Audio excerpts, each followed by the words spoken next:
nebo jaká by měla být role těchto institucí?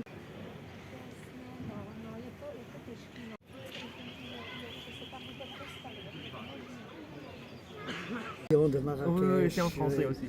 Les droits des minorités religieuses dans les Voilà. pays musulmans.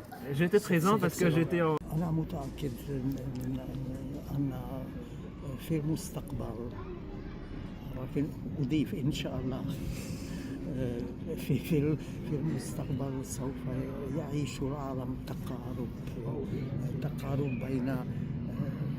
بين العلماء أو بين المفكرين.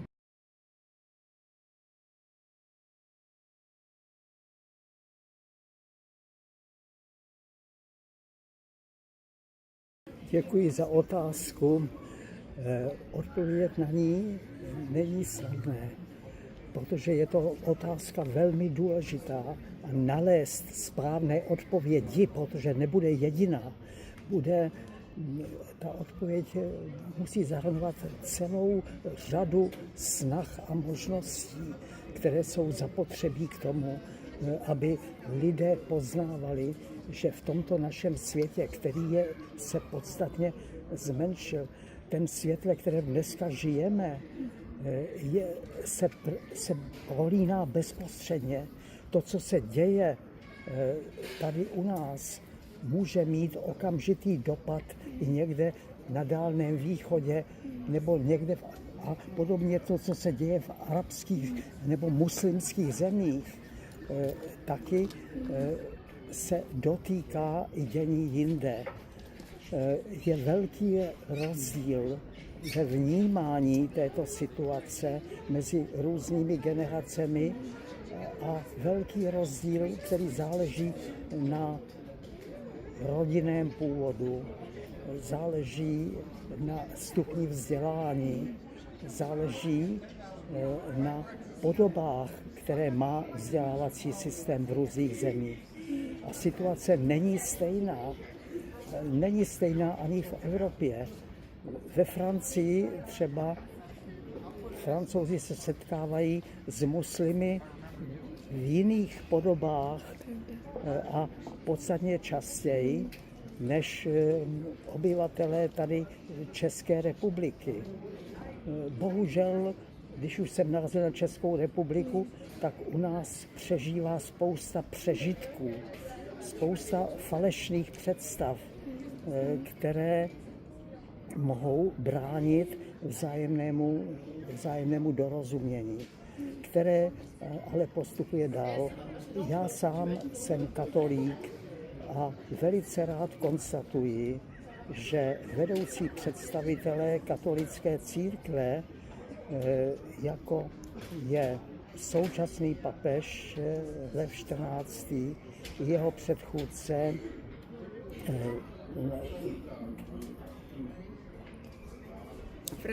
František, byli plně oddáni myšlence dobrých mezinárodních svazků a spolupráce mezi katolickou církví a nejenom ostatními křesťanskými církvemi, ale i ostatními náboženskými sdruženími, včetně islámu. Ostatně právě teď, kdy spolu hovoříme, tak v této době současný papež je na návštěvě v typicky muslimské zemi v Alžírsku. Na místech, která mají bohatou tradici významné křesťanské osobnosti svatého Augustína. A svět náš je menší, než byl. Vzájemné vztahy mezi lidmi jsou mnohem bohatší a je důležité, aby si lidé rozuměli. A to lidé z celého světa, lidé oddáni dobré víře a víře v Boha, který je dobrotivý a který žádá od člověka dobro. Ano.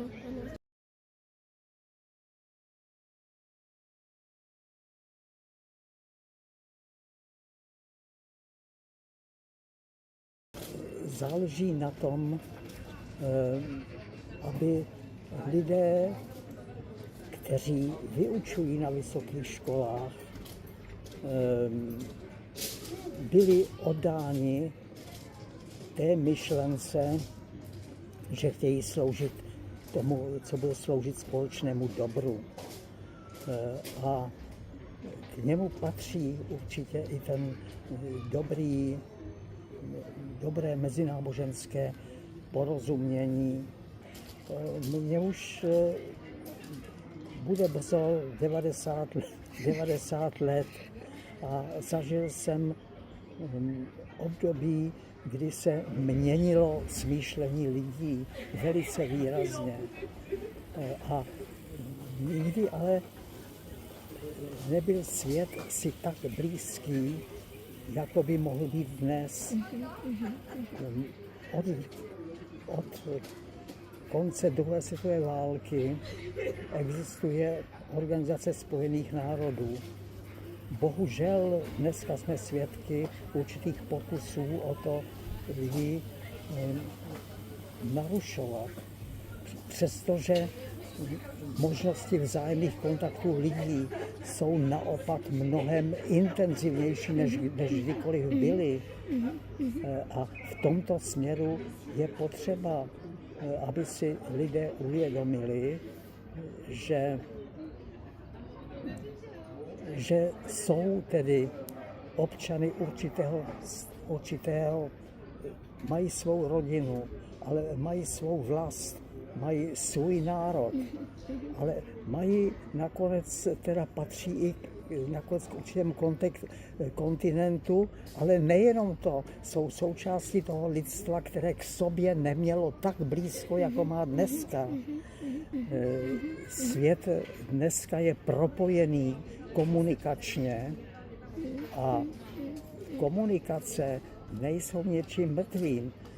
Komunikace mezi lidmi vychází z jejich srdcí, z toho, co si skutečně myslí, a jde o to, aby jejich myšlenky byly chápány i druhou stranou tak, jak byly původně zamýšleny a nebyly zkreslovány některými starými předsudky a nebo novými nebo počínáním některých lidí, pro které mezilidské dobro není prvotní hodnotou, pro které je důležitější jejich osobní materiální prospěch. Pane doktore, pane profesore, já vám nesmírně děkuji za váš cenný vhled a popřeju vám hodně zdraví do dalších let. Budu se těšit, že se zase uvidíme. Děkuji, taky se budu těšit a věřím, abychom si i při příštím setkání mohli pohovořit o něčem dobrém, k čemu došlo i v tom nadcházejícím období ve vztahu mezi, řekněme, věřícími dvou největších světových náboženství. Pane profesore, nesmírně děkujeme.